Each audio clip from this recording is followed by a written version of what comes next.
Mwiriwe neza mwese banywanyi b'ibiganiro byacu abatwumviriza nanone muherereye mu bice bigiye bitandukanye twongeye kubasuhuza ndetse tunabipfuriza kumererwa neza cyane tunabaha ikaze mu kiganiro cy'uno mwanya aho tugiye kugaruka ku makuru akomeye cyane akomeje kugenda aratangazwa ni kuri Burundi News TV mbonesha kure imwe rudende bandanya kubashikiza amakuru akomeye cyane amakuru yihuta adafise ivumbi na gatoya aho abakomeza kugenda by'umwihariko agaruka ndetse aranavugwa mu bikomeje kugenda biratangazwa hirya no hino ku isi. Twibanda ku makuru agendanye n'umutekano, politike, diplomasi ndetse n'ibindi bigiye bitandukanye, aho twibanda ku makuru aravugwa nga mu gihugu cacu c'u Burundi mu karere k'ibiyaga binini ndetse no hirya no hino ku isi muri rusange. Turabahaye ikaze mwese rero abatwumviriza muherereye mu bice bigiye bitandukanye, tugiye kurabira hamwe ingingo nkuru by'umwihariko turaza kugenda turibandaho muri kino kiganiro cyacu. Amakuru yihuta turaza kugenda turaheraho nuko ngaha mu gihugu c'u Burundi hahejeje kumenyekana amakuru yihuta, amakuru avuga ko rero hoba hagabwe igitero gikomakomeye cyane ku ibohero risanzwe rifungiwemo General Aigeme Bunyoni nk'uko bikomeje kugenda bitangazwa. Ni igitero gushika ubu ngubu rero by'umwihariko bivugwa yuko cyaje ari simusiga ndetse abatari bakeya bakaba bakomeza kugenda bashimangira ndetse banagaragaza neza yuko ibintu bikomeje kugenda biratangazwa ndetse ibintu bikomeje kugenda by'umwihariko biradusumira muri kano kanya bivuga ko ari igitero gikomeye cyane cyo kugerageza kubohoza General Aigeme Bunyoni nk'uko amakuru akomeza kugenda aradusumira. Ibi byose bibaye mu gihe n'ubundi hari hamaze iminsi by'umwihariko bivuga ko hariho harageragezwa by'umwihariko gahunda zigendanye no kuba uyu mugabo ashobora kuba yofungurwa, bigendanye no kuba abatumvikana na nyiricubahiro Evariste Ndayishimiye ndetse n'abandi bafatanyije kurabera hamwe ndetse by'umwihariko no kugerageza kugira barakomeje kugenda barashimangira ndetse baranagaragaza neza yuko ngaha muri kino gihugu c'u Burundi mu gihe atabafunguye ibintu bishobora kuba byomera nabi ndetse bikaba byahindura isura. Ni igitero gushika ubu ngubu rero bivugwa ko inzego z'umutekano zaje kugenda ziraburizamo, ariko hakaba hagiye hatangurwa inama ikomeye cyane by'umwihariko bivugwa yuko ari inama iraza kurabera hamwe uburyo bashobora kuba by'umwihariko bomurekura muri rusange. Ingorane z'ibura ry'ibitoro zikomeje kugenda ziribonekeza, abanyeshuri amajana ntibashobora kujya mu mashuri bivuye ku migumuko y'abunguruza abantu n'ibintu bahanywe by'umwihariko na leta idashobora kubaha igitoro. Hakaba hariyongeraho n'ibindi bibazo bigiye bitandukanye by'umwihariko bigendanye n'ibiciro bitameze neza batishimira ndetse by'umwihariko bakaba bakomeza kugenda batangaza ndetse banashimangira yuko by'umwihariko ibiciro byashyizweho na leta by'umwihariko ari bimwe mu biciro bavuga ko bitababereye ndetse bakaba bakomeza kugenda barashimangira ndetse banagaragaza neza yuko ibiciro bikomeje kugenda birashyirwaho bigendanye no kuyunguruza abantu ata kintu na gitoya bashobora kuba bokuramo ari ibihombo gusa. Ibi byatumye rero benshi bagenda baraparika imiduga yabo. Turarabira hamwe kandi amakuru akomeje kugenda aravugwa hirya no hino by'umwihariko ku bantu badukurikira cyane by'umwihariko baherereye hirya no hino ku isi. Turaza kugenda tubabwira ko ngaha muri Repubulika Iharanira Intwaro Rusange ya Kongo naho ibintu bikomeje kugenda birakomera ndetse ibintu bikaba bikomeje kugenda birafata indi ntera mu gihe hakomeje kugenda haragaragara ibigendanye n'ingwano ndetse n'intambara ku ruhande rw'umuhari wa M23 ndetse n'ingabo za Repubulika Iharanira Intwaro Rusange ya Kongo. Biravuga ko Bwana Tshisekedi akomeje kugenda yiyambaza by'umwihariko abandi bategetsi bagiye batandukanye mu rwego rwo kugira ngo babashe kureba ko bamwohereza abandi basoda. Turarabira hamwe kandi ibikomeje kugenda biratangazwa mu gihugu ca Tanzania. Madamu Samia Suluhu Hassan ni perezida w'icyo gihugu yikomye ibihugu byo mu burengerazuba bw'isi birimo na leta zunze ubumwe za Amerika. Turarabira hamwe n'izindi nkuru zikomeje kugenda ziravugwa hirya no hino ku isi by'umwihariko aho hakomeje kugenda hatangazwa amakuru menshi cyane agiye atandukanye.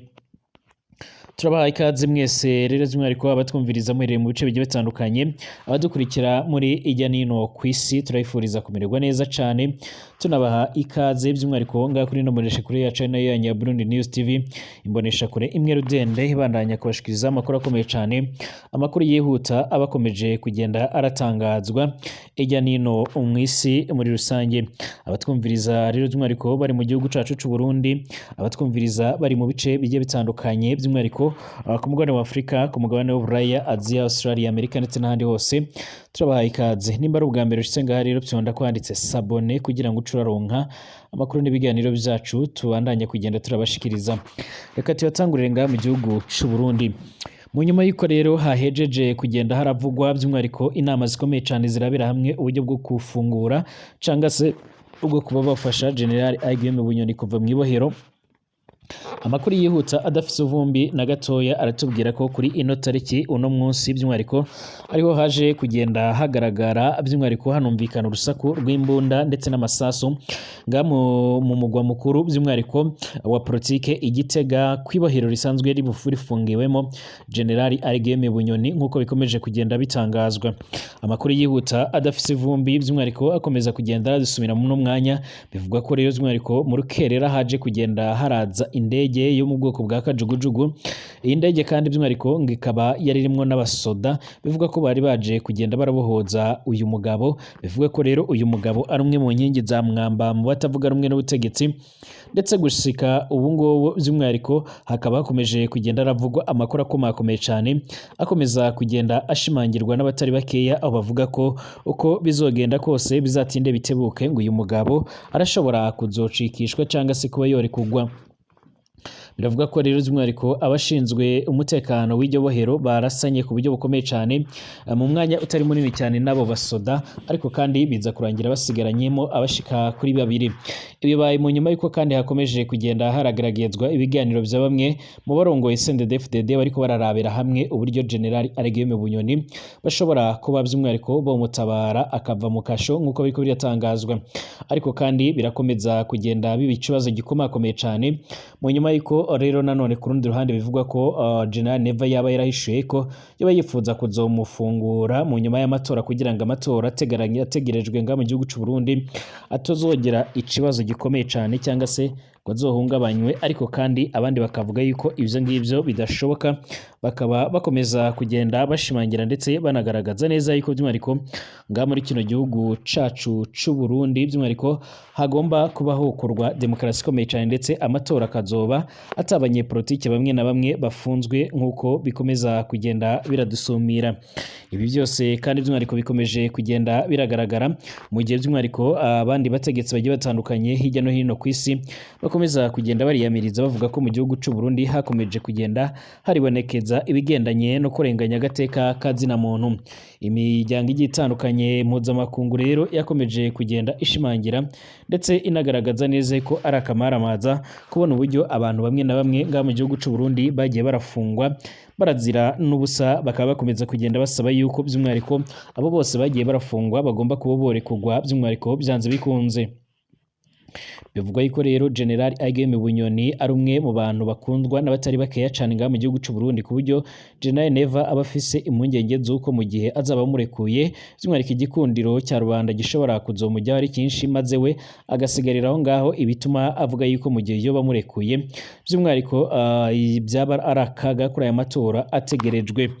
Mu gihe gushika ubu ngubu rero iyo ndege bivugwa yuko by'umwihariko hamaze kugenda hamenyekana aho yari iturutse, ariko bikaba bitigeze biratangazwa. Hari amakuru rero by'umwihariko akomeza kugenda avuga ko mu kanya kari buze hashobora kuza gushyirwa ubutumwa by'umwihariko n'abavugizi ba leta nga muri kino gihugu cy'u Burundi, bakaza kugenda baravuga ibigomba kuba byokurikiraho. Icakora amakuru yihuse adakomeza atariho ivumbi na gatoya aravuga ko hahise hongera guterana inama igitaraganya, ndetse by'umwihariko iyi nama ikaba yaje kugenda irashimangira ndetse iranagaragaza neza ko hagomba kurabira hamwe uburyo uyu mugabo ashobora kuba yofashwa canke akaba yotabagwa bikiri mu maguru mashya, aho kugira ngo by'umwihariko bakomeje kugenda barahura n'ibibazo bikomakomeye cyane nk'uko bikomeza kugenda biratangazwa. Twerekeze nanone nga mu gihugu cy'u Burundi, abanyeshuri amajana menshi cyane biga mu mashuri y'indaro ntibashoboye kujya ku mashuri yabo by'umwihariko gutangura umwaka w'ishuri uteganyijwe wagombaga kuba ku igenekerezo 16 Nyakanga. Imvo rero abunguruza abantu n'ibintu i Bujumbura mu gisagara c'ubudandaji Rumonge ubumanuko bushira urengero ndetse na Muyinga uburaruko bushira ubuseruko bari muri geragereye by'umwihariko ibyo byabaye mu nyuma y'icanditswe c'umushikiranganje ajejwe intwaro yo hagati mu gihugu ndetse no n'ibigendanye no kuyunguruza abantu cibabuza rero gushinga ibiciro birenze rero ivya leta ibyo abunguruza abantu rero n'ibintu ntibavyemera kuko rero bakomeza kugenda barashimangira ndetse bakanagaragaza neza yuko ibintu bikomeje kugenda biraba ndetse n'ibintu bikomeje kugenda biratangazwa nga muri kino gihugu cacu by'umwihariko badashobora kuba bo vyemera nk'uko bikomeza kugenda biratangazwa kuri uyu w'Imana uheze by'umwihariko amajana y'abanyeshuri berekeza mu ntango zo hagati ahashira by'umwihariko ubuseruko ndetse no mu manuko bushira uburengero ndetse no mu buseruko bw'u Burundi ntibaronse amamodokari abunguruza ngo abashikaneyo aho basha kwiga turi nga by'umwihariko kuva isa 12 z'igitondo amamodoka yose arahagaze twari gusubira by'umwihariko muhira ariko ikibabaje nituzi neza ko ejo ku munsi wa mbere tuzoronka imodoka itwunguruza niko rero byashikirijwe n'abanyeshuri biboneka by'umwihariko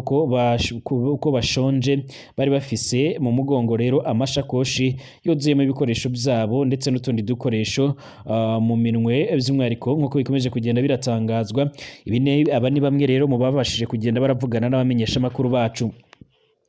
abantu by'umwihariko bari ku gituro cy'igihugu rero aho bita kuri Ekotebu mu buraruko bw'igisagara c'ubutunzi Bujumbura ahari icyo gituro by'umwihariko cayo amamodokari n'amashirahamwe yunguruza abantu n'ibintu avuga ko ari umwiheburo ukomakomeye cyane imbere y'umutanga by'umwihariko abajejwe intwaro n'igipolisi bari bagiye muri icyo gituro by'umwihariko gukuru mu gituro gikuru cyo mu buraruko bwa Bujumbura kugira ngo rero barabe uko bimeze ariko nta muti n'umwe wari wabasha kuba wotorwa iyo yegeregere kandi yakurikiye urwandiko rw'umushikiranganje w'intwaro yo hagati mu gihugu by'umwihariko n'umutekano Marite Niteretse hari kwa gatanu kwigerekezo 13 Nyakanga Niteretse yasohoye urwandiko rero abwira abajejwe intwaro ndetse n'igipolisi ko bocungera neza ko rero abunguruza abantu n'ibintu boba bariko rero barubahiriza ibiciro bya leta kubw'umushikiranganje by'umwihariko mu byo ajejwe harimo n'intwaro yo hagati ndetse no kuyunguruza abantu mu gihugu n'umutekano muri iyi minsi imyidogo rero y'abanyagihugu iri ni myinshi by'umwihariko bavuga ko irimo kugenda irafata urundi rwego ubwo nyene ubwo rwandiko rwa Marite Niteretse rugihabwa rero abarongoye ruyige rero ndetse n'abaderevu baka amahera y'umurengera rwaciye rero rutangura by'umwihariko ku mabarabara yose mu ntara zose z'u Burundi ava i Bujumbura ibikorwa byo gusuzuma byari byongejwe mu mpera rero z'indwi kubw'amasoko mu gipolisi abaderevu benshi barahanishijwe ihadabu by'umwihariko rigera ku bihumbi 500 y'amarundi ndetse no gupfungwa ikiringo cy'indwi imwe ubu leta ntishobora rero kuduha ibitoro tukironse kuri magendo by'umwihariko turiha gushika rero ku bihumbi 45 ku bihumbi 45 kw'ilitiro bagaca batubwira kubahiriza rero ibiciro bya leta n'ivyumvikana bivugwa n'abadereva igiciro cya litiro ya essence ni ibihumbi 4 amazutu nayo rero akagurwa ibihumbi 3925 y'amarundi hampande yo gupfunga rero umuderevu imodoka nazo rero nyine zitegerezwa gufungwa hamwe umudereva akarengutswa by'umwihariko imbere y'umucamanza mu rubanza rero rw'ikirariraho bashobora kwagirizwa icaha cyo guhungabanya ubutunzi bw'igihugu. Abenshi abafise igendeshwa zikora rero ibikorwa byo kuyunguruza abantu muri rusange bashimye kuganira rero ibyuma byabo mu mihana rero kugutinya ibyo bihano nk'uko biko biratangazwa muri aya mezi aheze rero abigenga benshi cyane hamwe n'abaderevu b'imodokari za leta harimo rero igisirikare ndetse n'igipolisi tutibagiwe n'amakamyo yagenewe kuyunguruza imizigo bose bari bagiye bagiye mu byo kunguruza rero abantu mu biyunguruza bihebuye nk'uko biko biratangazwa. Akenshi abiyunguruza barundwa ku mukumba by'umwihariko kinyuma bita VIP ya mbere, by'umwihariko imvugo y'agahemo by'umwihariko umwe mu bakozi ba leta akora urwo rudandazwa yabwiye abamenyeshamakuru bacu ko atoza hagati y'amajana 200 ndetse n'amajana 3 abantu akura hagati mu gisagara baba mukumba kinyuma cyangwa se by'umwihariko bareka cyangwa se bakaba bobereka kuva ku gituriro cyo hagati mu gisagara gushika aho baba hari ibirometero hafi 5, aho akaba rero harihishwa amahera amajana 6 y'amarundi ku giciro cya leta. Imodokari zo mu bwoko bwa bisi ubu zikaba zitaboneka nk'uko bikora biratangazwa. Ngereranya ingingo y'umushikiranganje nubwo nuwo gukubita rero ariko agaca akwankiraho rero no kuriha, niko rero yasesanguye igihe rero yabona umweta w'ubushikiranganje by'umwihariko niteretse ruhamagarira kandi by'umwihariko biyunguruza kwanka kuriha ibiciro birenze ndetse no kudoma urutoki ku badereva babirengaho nk'uko biko biratangazwa. Ibintu bikomeje kugenda birafata indi ntera nga muri kino gihugu cacu c'u Burundi mu nyuma y'uko abatari bakeya bakomeza kugenda bashimangira ndetse bakanagaragaza neza yuko hakomeje kugenda haribonekeza ibibazo bigiye bitandukanye nk'uko amakuru akomeza kugenda aradusumira. Ibikomeje kugenda biragaragara nga muri kino gihugu cacu rero cy'u Burundi birakomeza kugenda biratera impungenge abatari bakeya ndetse gushika ubu ngubu by'umwihariko ibice bigiye bitandukanye bikaba byaramaze kugenda bibura abantu bayunguruza, abantu bashobora kwiyunguruza uburyo bashobora kwiyunguruza. Abantu bo mu mudugudu wa Batororo ni mu karere ka Kwisanga ni mu ntara ya Cabo Delgado mu gihugu ca Mozambique bavuga ko rero bahangayikishijwe n'amakuru akomeje kugenda arazunguruka by'umwihariko ko abaterabwoba bagaragaye mu mpera z'icyumweru giheze mu mirima imwe n'imwe yo mu gace gakorerwamo rero ubuhinzi kazwi ku izina rya Ntaputi. Nkuko rero amakuru agera ku kimenyesha makuru Kite de Mozambique avuga abaturage rero barakeka ko rero abagize umutwe rero wa Kisilamu wa Islamic State bashobora kuba rero barimo gushinga ibirindiro bishasha mu mashyamba yo muri ako karere. Bati banyuze mu murima rero ariko nta muntu bagiriye nabi cyane, batubwiye gukora mu bisanzwe ndetse atanumwe bagiye barabwira nabi. Bivugwa ko rero ko abahinzi batunguwe barimo rero gusarura, barimo no kwanika imyumbati kugira ngo rero yumuke. Abandi banyagihugu rero bakwisanga abakeka ko rero abo baterabwoba bagaragaye mu gace ka Toro rero bashobora kuba ari abahungaga ibitero by'ingabo za Mozambique ndetse n'ingabo z'u Rwanda ahitwa Mucombo mu karere ka Mosimbo da Praia kuko biko biratangazwa. Icakora umwe mu batanze aya makuru yijeje ko rero ubuzima mu karere ka Kwisinga ahitwa Biriza ndetse na Mahate bukomeje mu buryo busanzwe, urebye ko rero gahunda yo gukingira indwara y'iseru yatangijwe ku munsi w'ejo bundi kwa mbere ikaba ikomeje mu karere kose. Yavuze kandi ko by'umwihariko nk'ikimenyetso cy'umutekano amahugurwa y'abagize ibiro by'itora mu matora yo kwigenekerezo ya 9 Ukwakira umwaka wa 2024 by'umwihariko akomeje kugenda araba, by'umwihariko akaba azosozwa kwigenekerezo ya 21 nk'uko amakuru akomeza kugenda aradusumira. Ibi byose kandi bikomeje kugenda biragaragara mu gihe by'umwihariko muri kino gihugu hamaze igihe haravugwa ibibazo by'umutekano muke, ariko ingabo z'u Rwanda kuva zashitse ibintu byorongeye birusubira mu buryo ndetse gushika ubu ngubu abanyagihugu bakaba bakomeza kugenda bashimangira ndetse banagaragaza neza yuko rero batewe ishema no kuba inzego z'umutekano z'u Rwanda zikomeje kugenda zirabafasha by'umwihariko mu bigendanye no kugarura amahoro n'ituze nk'uko amakuru akomeza kugenda aradusumira.